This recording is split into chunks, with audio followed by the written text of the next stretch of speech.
Monsieur le ministre d'État, ministre du Développement supérieur, Monsieur le représentant, Monsieur le ministre de l'Industrie et du Développement technologique, Monsieur le recteur de l'Université de Yaoundé 1, Mesdames et Messieurs, chers promoteurs, chers collègues,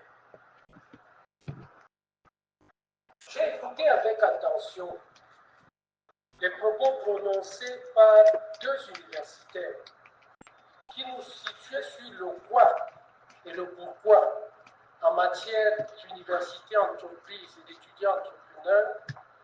Et j'aurai en 10 minutes la posture d'un homme de terrain, praticien, qui va travailler sur le comment en rendant compte de l'expérience que nous avons initiée au sein des IPES. Et pour le contexte, mesdames et messieurs, le paysage d'enseignement supérieur au Cameroun est au tournant historique marqué par une triple dynamique. La première, c'est la loi d'orientation de l'enseignement supérieur que tout le monde connaît ici.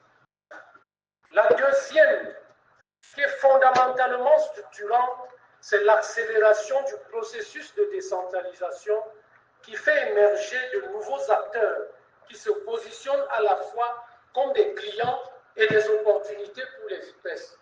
Et la troisième, le ministre d'État, ministre de l'Enseignement supérieur, l'a rappelé tantôt, c'est la transformation structurelle de l'économie nationale qui exige désormais de nous de promouvoir un capital humain innovant, agile et capable de générer la création de valeur et d'emplois.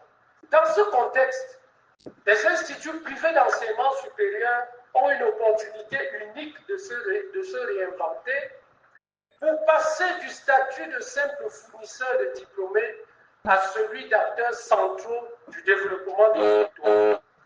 Comment est-ce que cela doit être envisagé? Mes chers promoteurs, pour faire un IFES, il faut avoir mobilisé au minimum 500 millions de francs CFA d'actifs. Ça veut dire, monsieur le ministre d'État l'a relevé tantôt, si nous sommes entre 500 et 600 IPES, nous représentons à peu près 250 milliards à 300 milliards d'actifs mobilisés, actifs matériels. Et lorsque vous couplez à cela le fait que les actifs matériels n'ont du sens que quand ils sont portés par les humains, et les sciences de l'entreprise disent que l'actif le plus puissant, c'est l'actif humain parce que c'est lui qui donne du sens aux autres actifs. Et s'il représente donc l'équivalent de la valeur, ça veut dire que nous représentons pour les IPES à peu près 500 milliards d'actifs, c'est-à-dire un peu moins que 10% du budget du Cameroun. Est-ce qu'il est donc possible d'envisager qu'avec de tels acteurs, il n'y ait pas une relation de grande structuration multisectorielle ancrée dans l'essentiel des politiques publiques pour accompagner le développement du Cameroun? Nous avons pensé, au sein des IPES, que comme nous sommes mal connus des politiques publiques, nous avons la chance d'être bien portés par le ministre d'État, ministre de l'Enseignement supérieur, mais il est évident que les autres politiques publiques ne nous connaissent que très peu. L'occasion nous est donc donnée, à travers le mécanisme de création de valeur et de projection dans l'écosystème économique, de démontrer que nous avons de la valeur et que nous sommes capables d'apporter des solutions dont le Cameroun a besoin en ce moment. Et pour cela, ma communication va être orientée autour de quelques objectifs. Le premier va consister à mobiliser les promoteurs d'IPES pour qu'ils deviennent des acteurs proactifs de la croissance de leur territoire en leur démontrant la pertinence et la valeur ajoutée du modèle écosystémique synergie entrepreneuriale pour la croissance des territoires. Pour revenir à ces objectifs, mes chers collègues, c'est ici même, au Palais des Congrès, que nous avons tenu la première réunion de ce qui était encore appelé l'initiative entrepreneuriale des IPES dans les territoires.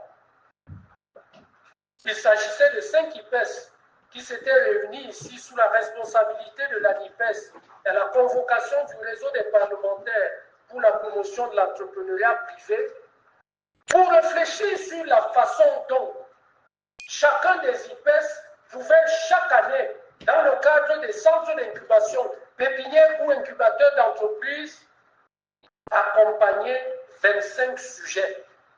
Et nous avions adopté, pour l'année 2025, le modèle expérimental de 20 pépinières d'entreprises dans les IPES. Nous sommes même allés plus loin. Nous avons sélectionné 20 IPES pionniers pour démarrer cette expérience et le secrétaire exécutif de la NIPES nous avait convaincu qu'il fallait passer à 40, ce que nous avons fait. Les objectifs d'objectifs spécifiques, non seulement il s'agira de présenter le programme Synergie entrepreneuriale pour la croissance des territoires, mais également de démontrer comment un IPES peut, via ce modèle, se connecter aux opportunités générées par la décentralisation et devenir un partenaire clé de sa commune, de son département ou de sa région. Illustrer les bénéfices concrets pour un IPES en termes d'attractivité, de nouvelles ressources, de revenus, de pertinence accrue à intégrer un écosystème et enfin à relancer cet appel qui a été émis il y a un an afin que nous puissions véritablement nous approprier ce qui était notre initiative au départ. La triple révolution et l'opportunité pour les IPES doivent nous amener à nous poser la question de savoir est-ce que nous pouvons continuer d'évoluer de manière déconnectée à l'économie nationale? La réponse est évidente, c'est non. Les IPES représentent pour 2024 à peu près 169 000 étudiants. Et quand vous reliez cela à leur capacité de mobilisation économique et financière, vous voyez très bien que nous nous positionnons comme des acteurs clés pour la relance de la croissance économique de notre pays et nous devons véritablement jouer ce rôle.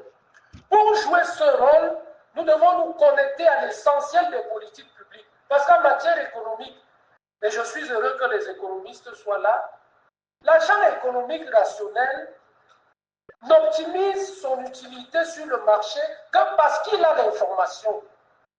Et si nous n'avons pas l'information sur les opportunités générées par les politiques publiques, nous allons continuer d'être des IPES qui délivrent des diplômes et qui vont continuer d'accroître le chômage dans mon pays. Et dans la discipline à laquelle j'ai été socialisé à un moment donné, la communication, on dit que qui a l'information a le pouvoir. Ça veut dire qu'il n'est pas possible d'envisager que les IPES fonctionnent sans connaître la SND 30, sans connaître la réforme d'État qu'est la décentralisation, sans savoir ce qu'on fait au MINESA, comment le capter, sans savoir ce qu'on fait au Minimid, comment le capter. Ce n'est pas possible. Nous sommes en train de faire fausse route et nous suggérons, Monsieur le ministre d'État, que nous puissions mettre en mouvement des actions fortes qui permettront aux IPES de ne plus rester assises, mais de se connecter aux politiques publiques et qu'elles deviennent de véritables leviers d'accompagnement de la transformation structurelle de notre économie. Et pour le retour d'expérience de ce que nous avons initié il y a un an, et qui avec le temps est devenu les synergies entrepreneuriales pour la croissance des territoires, nous avons fait une équation simple. Première équation, le pilier compétences, c'est les IPES. Deuxième équation, le pilier centre d'incubation, c'est les réseaux d'incubation, c'est les réseaux des pépinières d'entreprise. Et troisième pilier, c'est le pilier territoire. Et si nous avons le pilier territoire, ça veut dire nous formons pour projeter dans le territoire. Est-ce que vous pouvez former? Est-ce que nous pouvons former sans connaître la destination des produits de nos formations? La réponse est bien évidemment non.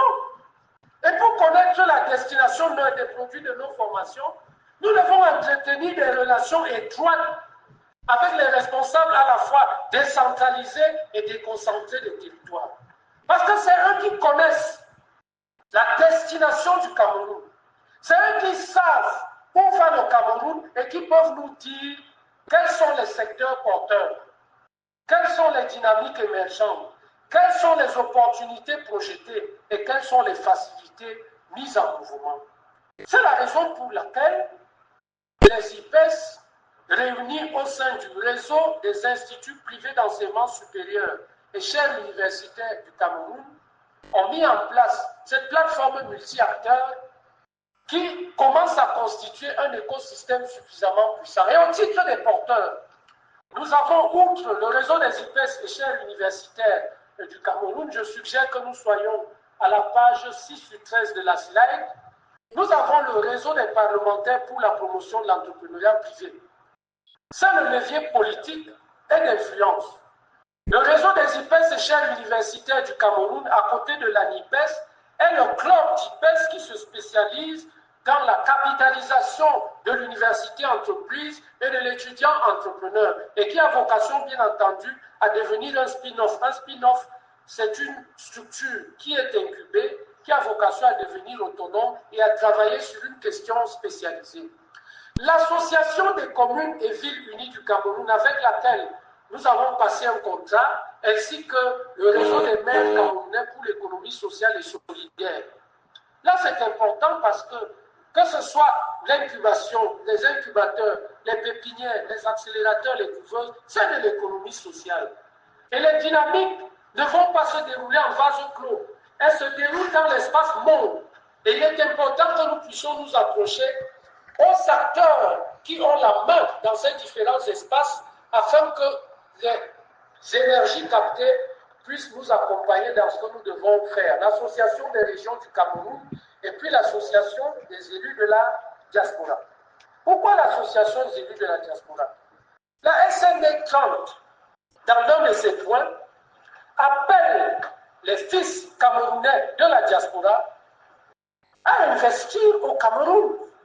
Et si nous avons des enfants, des frères qui occupent des positions significatives dans ces écosystèmes américains, européens, asiatiques et j'en passe, il est important que nous puissions les mobiliser pour qu'ils nous apportent ce qu'ils sont susceptibles d'apporter pour que nous puissions avancer. Maintenant, au niveau gouvernemental et au niveau institutionnel, nous avons l'accompagnement du ministère des PME qui chemine avec nous au quotidien et qui nous a donné un blanc-seing en nous disant avancez le plus loin possible, nous allons régulariser toutes les questions qui auront été abordées, générées et conclues.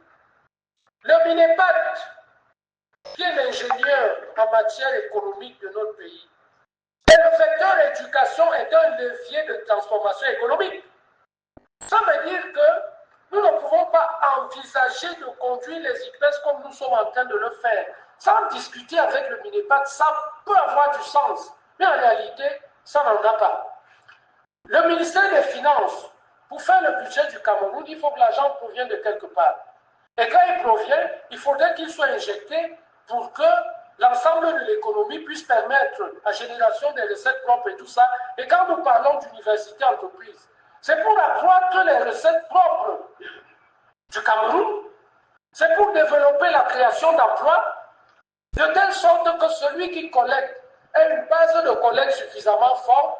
Et si nous nous positionnons comme un grand pourvoyeur en matière de collecte, c'est évident que nous allons aussi prétendre aux bénéfices issus de ces perspectives de collecte. Est-ce que si nous réalisons cet engagement, les universités publiques seront les seules à bénéficier de subventions? Non. Nous devons convaincre le MINFI de ce que nous sommes des grands pourvoyeurs de recettes propres et que pour que nous continuions à générer cela, il nous faut des appuis. C'est une démarche logique, économique et commerciale et aucun commerçant ne peut résister à une telle offre. Le MINGEC avec tout ce que vous imaginez, le MINEFOP, le MINTTS, Camtel et la CNPS. Je vais vous faire une illustration sur Camtel et la CNPS. Cela nous permet d'arriver au cadre de résultats. Le cadre de résultats, et vous vous souvenez que nous avons tenu notre première réunion au lendemain de l'adoption de la programmation économique et budgétaire 2025-2027 du Cameroun. Ici même, à l'époque, c'était l'Assemblée nationale. Et nous nous étions dit à l'époque, comment nous allons accompagner notre pays dans la mise en œuvre de cette programmation économique et budgétaire. Nous nous sommes alignés sur le cadre de résultats, première phase, 2025-2027. Il s'agissait donc, pour aller vite, pour 2025, période de mise en place, 20 pépinières de 25 entreprises pour 500 entreprises, 1000 emplois, décembre. 2026, 100 pépinières, période moitié de l'optimum, 100 pépinières, 25 entreprises, 2500 entreprises, 5000 emplois. 2027, 200 pépinières entreprises, 5000 entreprises, 10 000 emplois. Cela nous amenant sur le triennat à 8000 entreprises générées, accélérées et à 16 000 emplois. Est-ce que vous connaissez un programme qui fait ça? C'est ce que nous avions adopté entre nous, les IPES. Et pour y aller, les IPES étant timides, il fallait ouvrir aux autres acteurs de l'écosystème. Premier acteur, le ministère de la Jeunesse, qui est l'accompagnateur des IPES et qui a un ensemble d'opportunités. Et le ministre a instruit tous ses services centraux déconcentrés jusqu'au CMPJ 444 dans tous les arrondissements de se mettre à notre service. Cette convention a été signée. Cette convention a été signée et la projection pour 2030 devrait nous amener, lorsque nous serions à l'optimum de 200 pépinières d'entreprises en flux continu, à 23 000 entreprises et 46 000 emplois. Il ne s'agit pas d'une affaire seulement des IPES. Nous avons 374 communes. Nous avons 10 régions. Ça veut dire que l'assise infrastructurelle peut être portée soit par les IPES, soit par les CMPJ, soit par les territoires. Et ces conventions ont été signées. Et qu'est-ce que cela apporterait comme bénéfice aux IPES qui seront dans une nouvelle perspective? Le bénéfice de l'attractivité, vous pouvez consulter la communication, le bénéfice de la pertinence, le bénéfice de la croissance et le bénéfice de l'influence. Et le mode d'emploi consistera simplement à renforcer la mise en place de cet écosystème et à le mouvementer pour que le Cameroun trouve du bonheur et répondre à la question, est-ce que c'est pertinent de mettre en place des IPES et de les amener à capitaliser la loi d'orientation de 2023? Oui, c'est cela. Nous devons donc sortir de la perspective des IPES qui sont dans les territoires, qui ne communiquent avec personne, pour intégrer la perspective des IPES qui travaillent pour le développement des territoires. Et ce qu'il faut retenir pour cette communication, 1. La loi sur l'université-entreprise n'est pas une contrainte, mais une formidable opportunité commerciale et stratégique. La décentralisation a créé un nouveau client pour les IPES, le territoire, la commune, territoire entendu ici au sens de la commune, du département ou de la région. Les synergies entrepreneuriales pour la croissance des territoires offrent ici un modèle clé en main pour saisir ces opportunités, et l'avenir des IPES réside dans leur capacité à devenir des acteurs incontournables de leur écosystème local, parce qu'ils sont puissants, parce qu'ils ont la main-d'œuvre, parce qu'ils ont l'expertise et qu'ils peuvent activer le développement de leur territoire. Et comment est-ce que cela va se terminer pour l'avenir? Monsieur le ministre d'État, que ce soit avec le secteur public ou avec le secteur privé, la question de l'étudiant entrepreneur et l'université entreprise a besoin d'aller plus vite. Elle a besoin d'aller plus vite et nous sommes disposés, à travers l'écosystème de synergie entrepreneuriale pour la croissance des territoires, à les porter à la fois dans le public qui a une difficulté pour des raisons que vous imaginez, et dans le privé qui a de la difficulté à y aller parce que la volonté semble faible. Et je ferai un coucou à monsieur le recteur de l'université de Yaoundé 1 où j'ai été recruté en 2000. Mon matricule y est toujours. J'ai juste été transféré à l'université de Yaoundé 2, où j'ai suspendu ma carrière. Nous pourrions commencer à offrir des débouchés aux universités publiques qui s'investissent dans une perspective d'incubation ni figue ni raisin dont les résultats sont comme vous pouvez imaginer. Nous offrons un débouché économique, nous offrons un débouché stratégique, nous offrons une maîtrise d'œuvre technique unique, rare et suffisamment réactive. Et c'est avec vos étudiants. Nous avons mis en place pour les 500 entreprises que nous accompagnons en ce moment pour 2025, c'est établi dans les territoires, vous pouvez vérifier. En ce moment, en 2025, et c'est vos étudiants, nous en avons 25 dans le pôle TIC, informatique, télécom. Vos étudiants, l'un de Polytechnique, et je crois qu'ils doivent être dehors là, l'un de la faculté des sciences, l'un venant de la côte, ça doit être le collègue Nguimeza, et l'un venant de Subtic, qui ont mis en place un logiciel qui cartographie les acteurs, cartographie les projets, va jusqu'à la contribution à la fiscalité, la contribution au PIB, le nombre d'emplois générés et les perspectives. Et tout cela est évalué par un indice d'évaluation du potentiel de croissance des entreprises qui est issu du think tank du MINEPAD qui s'appelle le CAMERTA. Je vais m'arrêter là. Monsieur le ministre d'État, ministre d'Enseignement supérieur, monsieur le recteur, monsieur le représentant, chers collègues, je vous remercie pour votre patiente attention.